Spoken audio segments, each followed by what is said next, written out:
WePlay Game and Party App Review. Looking for a fun way to connect with friends without leaving your house? The WePlay app claims to turn your phone into a full party experience: games, voice chat, and instant entertainment. But is it really as fun as it looks? Let's break it down.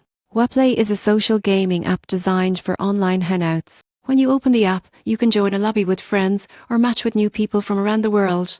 The key feature is real-time voice chat built right into the games, making the experience feel like a real party. No more switching between apps while playing. The game selection is surprisingly broad.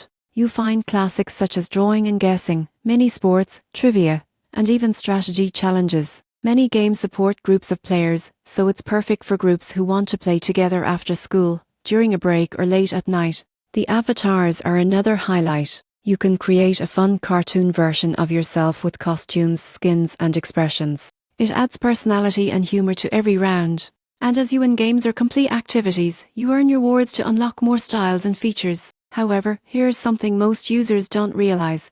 While the app is free to download, a lot of premium items cost in-app currency. If you love collecting cosmetics or unlocking everything, it might get pricey. And because the app includes public voice chat, younger players should be careful and maybe stick to private rooms with friends. Performance-wise, WePlay runs smoothly on modern phones with stable internet. It's designed for quick matches, fast interactions, and lots of laughs. So, is WePlay worth installing? If you enjoy multiplayer games and want an easy way to hang out virtually, the answer is yes. It's a fun social space where games keep the conversation going. Give it a try, invite a few friends, and let the party begin no matter where you are.